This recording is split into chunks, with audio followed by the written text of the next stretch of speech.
Hello commandos. Commando classes की free learning class में एक बार फिर से आपका स्वागत है। मैं राम सर आज कुछ एग्जाम ओरिएंटेड इम्पोर्टेंट क्वेश्चन के साथ इस चीज़ को आगे बढ़ाएंगे। एक एक करके क्वेश्चन को सॉल्व करेंगे और सीखेंगे कुछ इम्पोर्टेंट क्वेश्चन। तो आइए विदाउट एनी डिले क्लास को शुरू करते हैं। तो यदि आप नवोदय सैनिक स्कूल या विद्या ज्ञान की तैयारी कर रहे हो तो ये क्लास आपके लिए इम्पोर्टेंट होने वाला है। आइए शुरू करते हैं। पहला क्वेश्चन हमने लिया है कि 6 के प्रथम 5 गुणों के योग से प्राप्त संख्या के दहाई तथा इकाई के स्थान पर आए अंकों का अंतर है। क्या अंतर है? इस ऑप्शन में से हमको चूज करना है। तो सबसे पहले हमको क्या करना है, 6 के प्रथम 5 गुणों का योग लेना है। तो 6 के प्रथम 5 गुणों में 6 होगा, 12 होगा, 18 होगा, फिर 6 चौका 24 होगा और 6 पाँचे 30 होगा। इसको आपको जोड़ लेना है।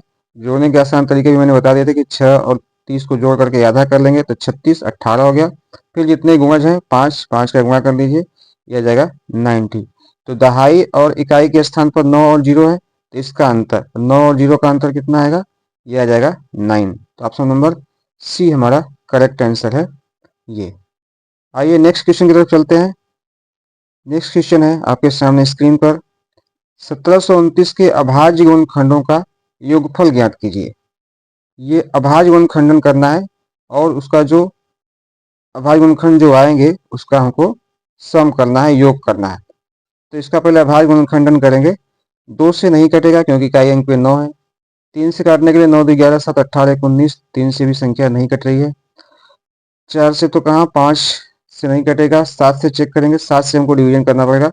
7 9 14, 3 बच जाएगा। फिर 7 चौका 28, 4 बच जाएगा। 7 7 49, ये कट जाएगा।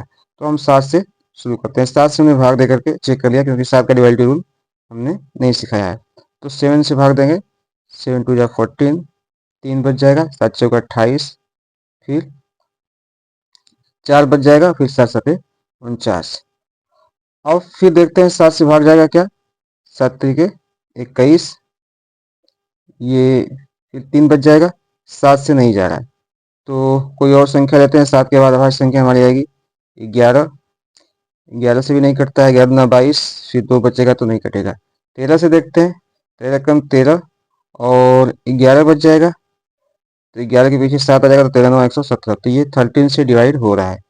तो 13 1 जा 13, 11 बच जाएगा और 13 9 जा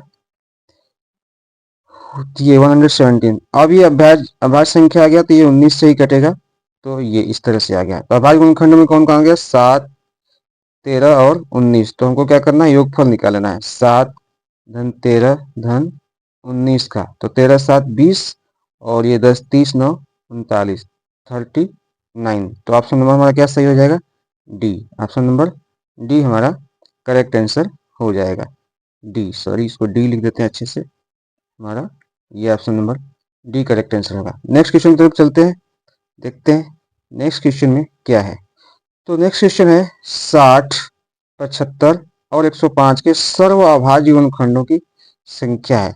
मतलब इसको सर्व अभाज्य गुणनखंड मतलब तीनों को, 60 को, 75 को, 105 को विभाजित करने वाली तो संख्या हो और अभाज्य भी हो, तो वो संख्या कौन सी है। तो अब देखेंगे सबसे बड़ा जो इसको फैक्टर है जो काटता है वो है 15, क्योंकि 15 से सब में भाग जाएगा। तो 15 तो अभाज्य है नहीं, तो और क्या काटेगा, 5 काटेगा, 3 काटेगा, 1 काटेगा। मतलब 15 के जितने भी गुणनखंड होंगे सब इसको जो है कि डिवाइड करेंगे। इसमें से अभाज्य क्या है, 3 है और 5 है। तो इनकी संख्या कितनी हो गई, 2। ऑप्शन नंबर कौन सा हो जाएगा, ए। ऑप्शन नंबर ए हमारा करेक्ट आंसर हो जाएगा। बढ़ते हैं नेक्स्ट क्वेश्चन की तरफ। बिल्कुल इत्मीनान से आप इसको समझते चलिए। ये वो क्वेश्चन है जो एग्जाम में आपसे पूछे जाते हैं। ये चौथा क्वेश्चन हमने लिया है, 13 के 3 क्रमागत गुणजों का योग 156 है, तो सबसे बड़ा गुणज कौन सा है। अब 13 के 3 क्रमागत कौन से गुणज है हमको भी नहीं पता है, पर उनका योग 156 दिया है। तो इसमें एक है कि 3 क्रमागत गुणज है, तो 3 से आप भाग देंगे तो बीच का गुणज आपको मालूम हो जाएगा। तो बीच का गुणज मालूम हो जाएगा, क्योंकि 13 के गुणज है तो बाकी 13 जोड़ करके हम निकाल लेंगे। 3 से भाग देंगे तो 3 5 जा 15 और 3 2 जा 6, तो 13 चौका 52, ये कट जाएगा, 52 आ रहा है। ये 52 हमारा क्या है, बीच की संख्या है, इन गुणजों में बीच की संख्या क्या है 52 है। तो इसके बाद की क्या हो जाएगी, 13 चौका 52, 13 पाँचे 65, और इसके पहले क्या हो जाएगा 13 तियां 39। तो ये अगर छोटा गुणज खोजता तो हम क्या पूछता, तो क्या बता देते हम 39। अभी बड़ा गुणज हमसे पूछा जा रहा है, तो बड़ा क्या है 65। तो 65 हमारा क्या है, सबसे बड़ा गुणज कौन सा है 65। तो ये 65 ही होगा, पर यहाँ ऑप्शन में 65 नहीं है। तो एक बार चेक कर लेते हैं अपने उत्तर को ही हम, 65 ये तीनों का सम हमारा ये 156 आ रहा है कि नहीं। तो देखिएगा 5 2 7 9 16 का 6 कैरी हो जाएगा 1, 6 1 7 5 12 3 15। तो हमारा आंसर बिल्कुल सही है 65। हमारा आंसर क्या होगा 65, जो कि ऑप्शन में नहीं दिया है। तो कहीं ना कहीं इससे मिस्टेक हुआ है, कहीं इसमें जो है कि 65 भी होना चाहिए था। अगर मैं अलग से लिखूं तो ये ऑप्शन हो जाएगा हमारा ई। ठीक है, तो क्वेश्चन गलत हो जाए पर आपको गलत नहीं होना है, ये चीज ध्यान रखना है। आप अपने प्रोसेस को चेक कर लीजिए, आपका क्लियर हो जाएगा कि मैंने सही किया है कि गलत किया है।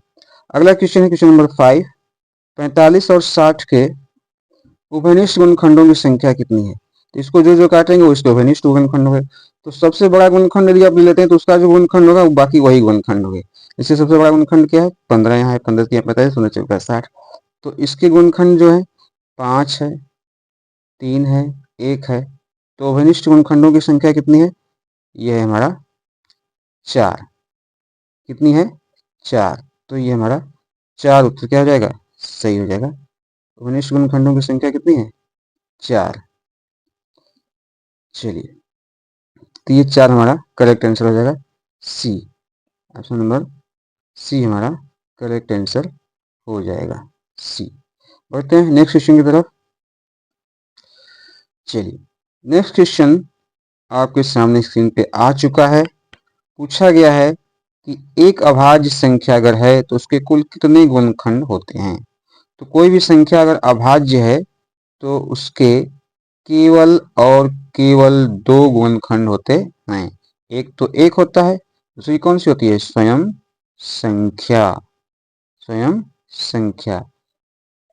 चाहे प्रश्न ये भी पूछ ले कि एक अभाज्य संख्या के सबसे बड़ा गुणनखंड कौन होता है, 1 होता है, 100 होता है, स्वयं संख्या होती है। तो ऑप्शन को आंसर क्या देना होगा स्वयं संख्या।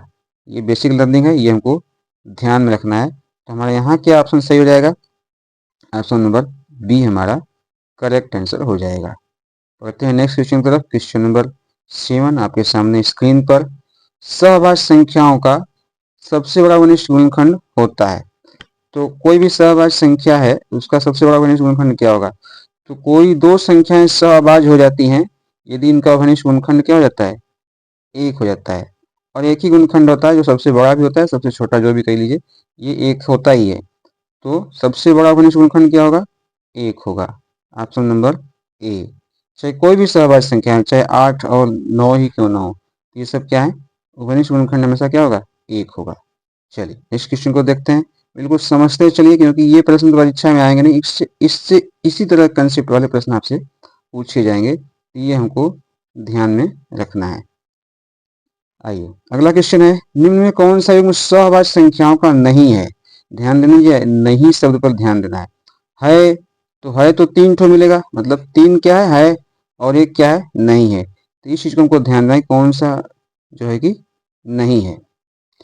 तो देखिएगा जिसके अभाज्य गुणनखंड केवल 1 होगा तो वही होगी सहभाज्य संख्या। तो 1 किसका है 9 12 में 3 भी आता है 1 भी आता है। तो यही हमारी सहभाज्य जो है कि संख्याएं नहीं है, क्योंकि इसमें 2 आ गया। बाकी का चेक कर लेते हैं, यहाँ तो 1 आएगा, यहाँ भी 1 आएगा, यहाँ भी 1 आएगा। तो ऑप्शन नंबर हमारा आंसर क्या हो जाएगा ए। ऑप्शन नंबर ए 9 और 15 सहअभाज्य संख्याएं नहीं है। ठीक है, नेक्स्ट क्वेश्चन, क्वेश्चन नंबर 9 आपके सामने स्क्रीन पर। प्रश्न है 14 के चौथे गुणज को अभाज्य गुणनखंडन करने पर प्राप्त होगा। तो 14 का नहीं करना है, ध्यान दीजिएगा। 14 का चौथा गुणज, पहला गुणज 14, दूसरा गुणज 28, तीसरा गुणज 42 और चौथा गुणज क्या हो जाएगा 56। तो 56 का अभाज्य गुणनखंडन करना है। आप चेक कर लीजिए कि इसको मल्टीप्लाई करते हैं तो 56 आता है।